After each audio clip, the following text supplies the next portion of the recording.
Assalamualaikum warahmatullahi wabarakatuh. Bismillahirrahmanirrahim. Alhamdulillahilladzi faddala ala bani Adam bil ilmi wal amal ala jami'il alam.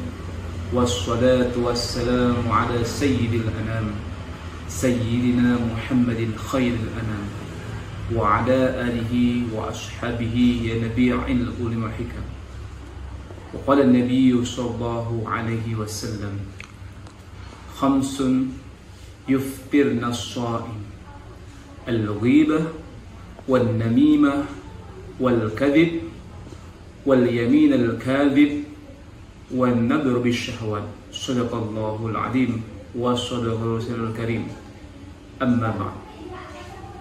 Hadirin dan pemirsa rahimakumullah, patut kiranya kita haturkan rasa syukur kita kepada Allah Subhanahu wa ta'ala atas berbagai limpahan karunia-Nya yang tak henti-hentinya diberikan kepada kita, terutama di tangga yang kelima Ramadan ini.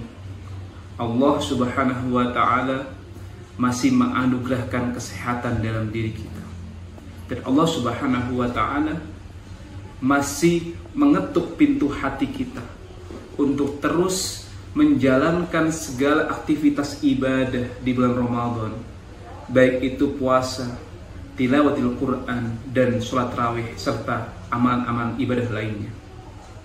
Tentu itu merupakan anugerah terindah dari Allah Subhanahu wa ta'ala yang diberikan kepada kita, yang wajib kita syukuri.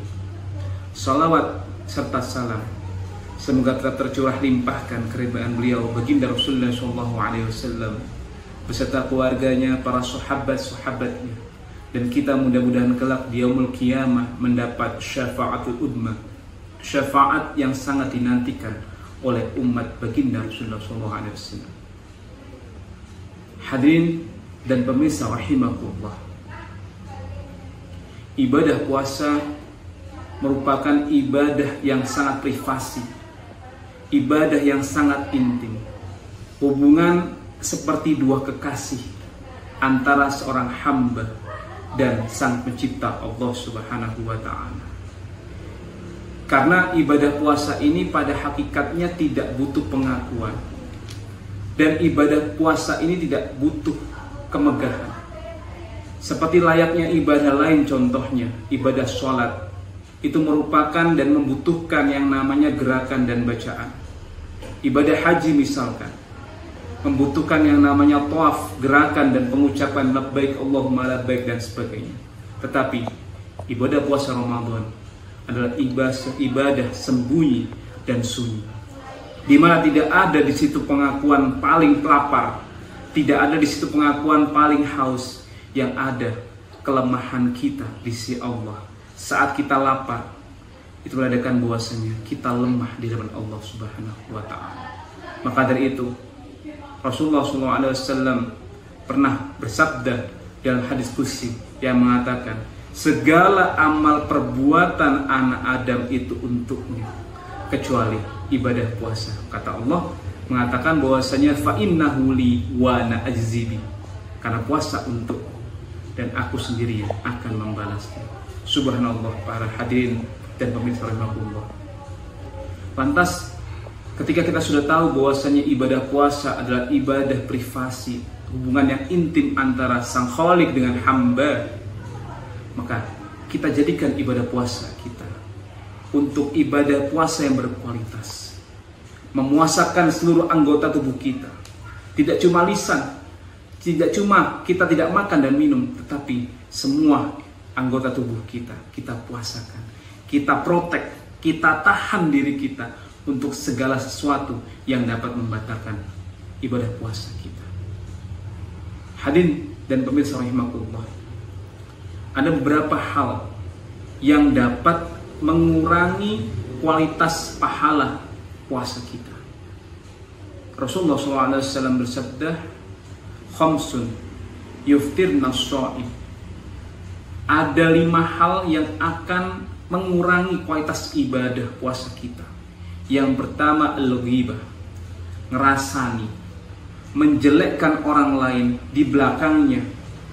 Zaman sekarang kita tahu bahwasanya di era media sosial dan era kecanggihan teknologi ini banyak sekali kita tidak cuma ngerasani lewat mulut kita, tetapi kita bisa menggunjing orang dengan jari kita. Apalagi para Gen dan para Gen Z harus hati-hati. Kita punya adab bermedia sosial dan harus hati-hati. Kadang-kadang apa yang menjadi perbuatan dan lisan kita itu terkadang kita ikut tren TikTok, ikut tren Instagram, ikut tren sosial media yang terkadang untuk para pelajar kita tidak bisa memprotek dengan baik. Maka dibutuhkan ilmu agama yang baik. Sehingga apa? Segala sesuatu yang bersumber dari media sosial harus kita filter terlebih dahulu. Nah, hadirin Allah Subhanahu wa taala, kita tahu kalau di era media sosial ini ada namanya standar TikTok. Jadi banyak sekali terkadang ya pemuda, ya remaja yang ikut-ikut TikTok dan akan berpengaruh sama karakter. Maka dari itu dalam ilmu adab, dalam ilmu akhlak dikatakan temanmu akan mempengaruhi siapa dirimu dan karaktermu. Maka dari itu, ayo di bulan puasa ini kita benar-benar bisa menjaga diri kita. Jangan sampai kita melakukan sesuatu jangan sampai kita melakukan sesuatu dan mengucapkan sesuatu yang memang mengakibatkan pahala puasa kita berkurang. Yang kedua adalah mengadu domba. Di area media sosial tadi, hadirin Allah Subhanahu wa taala, banyak sekali ya konten-konten yang terkadang mengadu domba sana sini. Yang itu ada hoaxnya, yang itu ada fitnahnya, yang itu berita bohong di mana-mana. Nah, perlunya memprotek diri dengan puasa. Maka Rasulullah SAW bersabda, "Man kana yu'minu billahi wal yaumil akhir falyakul khairan aw liyasmut." Barang siapa yang merasa dirinya beriman kepada Allah dan hari akhir, falyakul khairan, ucapkanlah yang baik-baik. Kalau tidak bisa, ya maka diamlah. Maka dari itu, ketika orang berpuasa, dia diam, dia fokus ibadah, dia fokus berkata baik, dia fokus melakukan perbuatan baik, maka ibadah puasanya, kata Imam Ghazali dalam kitab Asrarus Shiyam, dikatakan bahwasanya telah melafalkan ibadah puasa yang itu ibadah puasa khos, yaitu dia mempuasakan tidak cuma mulutnya, tetapi seluruh anggota badannya untuk tidak menyakiti orang lain. Hadirin dan pemirsa rahimakumullah, maka dari itu penting sekali kita menjaga lisan dan perbuatan kita. Jangan sampai mumpung ini masih awal di 10 awal Ramadan di mana Allah Subhanahu wa taala mencurahkan rahmat seluas-luasnya. Jangan kita kotori lisan kita. Jangan kita kotori perbuatan kita untuk melakukan sesuatu yang dilarang oleh Allah Subhanahu wa taala. Hadirin dan pemirsa rahimakumullah. Kalau dalam suatu referensi dikatakan bahwasanya kita juga harus hati-hati dengan qaulaz zur, perkataan dusta. Yang tadi wal kadzib, perkataan dusta. Kenapa? Karena perkataan dusta ini bisa mencelakakan semua orang. Dengan kita berbohong, itu berimbas kepada martabat kita. Dengan kita berbohong, kita tidak dipercaya orang lain. Dan yang keempat adalah wa nadru bisyahwat, melihat lawan jenis dengan syahwat.